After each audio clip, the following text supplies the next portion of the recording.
Welcome to Advocate Today. I'm Tracy E. Gilchrist.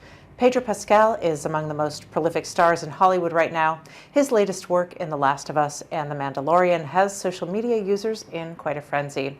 But in a recent interview, the actor took time to acknowledge his trans sister as the most powerful person he knows. In an interview with Esquire, Pascal shared his admiration for his sister Lux and how he needs her more than she needs him.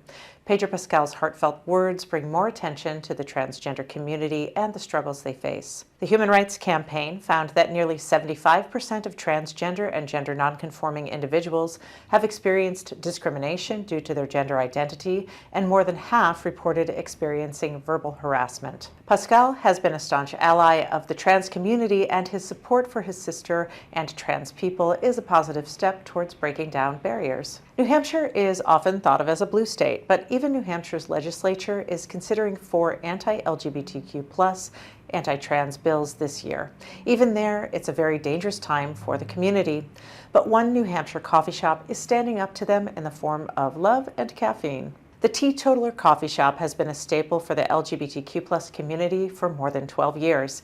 It's considered to be one of the best small businesses in the state. It hosts Drag Queen Story Hour, live music, and other events that support and uplift queer people. But the shop has faced off with Proud Boys and other right-wing factions. I spoke with Teatotaller Coffee Shop owner Emmett Soldati about his mission, fighting hate with love, and more. Hi, Emmett Soldati, owner of Teatotaller in Somersworth, New Hampshire. Thank you for joining me here today. I appreciate it. Yeah, thanks, Tracy. Yeah, well, I wonder, would you talk a little bit about the genesis of Teatotaller? It's described as a queer oasis in your area. And when did you begin that? And what was your mission when you started? Yeah, absolutely. So Teatotaller Cafe opened 12 years ago in my hometown of Somersworth, New Hampshire, which is not a big town, but really did it for 2 reasons. One is, New Hampshire is a place that has sort of been hard hit by the opioid epidemic. And the word teetotaler comes from, it's a pun for someone that doesn't drink. I started my own journey of sobriety 12 years ago, and wanting to have spaces in our communities, not just in big cities, that were thriving and vibrant and connected people that didn't center around alcohol. And that was really important for a place like Somersworth. And the second reason was, Teetotaller is an explicitly queer space, not exclusively so, but we definitely sort of signal and raise a flag to welcome folks from the LGBTQ community. Certainly when I was 16, there weren't spaces like Teetotaller to meet other like-minded folks, to feel safe, to feel welcomed. And Teetotaller sort of seeks to be a space for all in that capacity. And so we've opened more than one location. So we have one in New Hampshire's capital in Concord as well that opened last year. And we've continued to do some pretty awesome programming. We're an espresso bar. We serve boba, breakfast and lunch, but we're also a performance venue, and we're a space for people to express themselves. And that can be a concert series or a drag story hour. And we kind of welcome and are excited by it all. And you mentioned Drag Queen Story Hour. Would you talk about when that began and how the climate for that has shifted since you began it?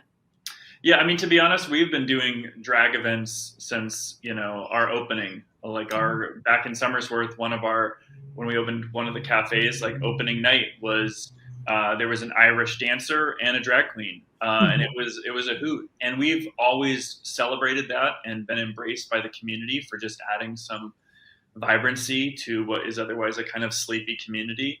And we brought the same thing to Concord when we opened our cafe last year there.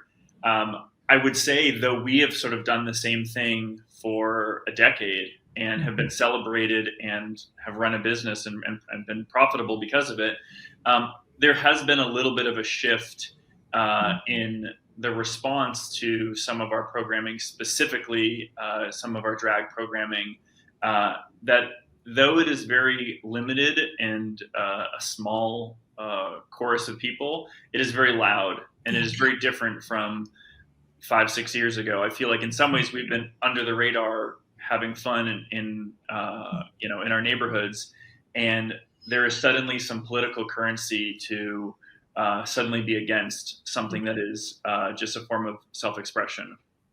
Yeah. Well, it's interesting since New Hampshire's motto is "Live Free or Die." That people might be concerned with LGBTQ plus lives, but I wonder, would you talk about the safe space that Teetotaler provides and the importance of that for folks in the community? Yeah, I think probably the most important thing has actually been that we have helped reveal how welcoming the rest of the neighborhood and the Mm. rest of the community is. Like, Yeah. you just don't know what your neighbors are up to, what they think, what they believe, what they support. Yeah. Maybe, certainly in New Hampshire, you see the political signs in their lawn, but by and large, you don't know where your neighbors are at when Mhm. you're thinking about if you belong there. And so Teetotaler has just been a wonderful kind of check-in for folks, just, teachers, city employees, just folks at the local church, Yeah. to signal that actually they are also supportive and welcoming of the LGBTQ community. And I think a lot of people feel like they need to leave small communities because they don't see themselves and they don't see like they belong. And I'm just sort of very proud that Teetotaler has offered a sense of community and camaraderie with folks in and outside of the LGBTQ community. And it's telling. I mean, we are the live free or die state, and I think the vast majority of people in our state love what we are doing. And a lot of times it's voices outside of our state Mhm. that want to kind of politicize it and gain power and political currency from taking offense to something we're doing that our community is kind of groovy with and actually really likes. Yeah. Well, to that end, you did have an incident where the Proud Boys showed up at a drag queen story hour. Would you talk a bit about what happened there and how the community helped rally? Yeah, absolutely. So we did, like many we've done in the past, we did a drag story hour, but this one just must have come after some political flashpoint in Congress, where suddenly there is a moral panic that has been totally fabricated. That a very small group of Proud Boys, I wasn't super familiar with, who the Proud Boys were or how they were operating, but maybe 7 or 8 dudes in like full military gear Mhm. sort of showed up to intimidate us and I don't know, intimidate the patrons and so forth.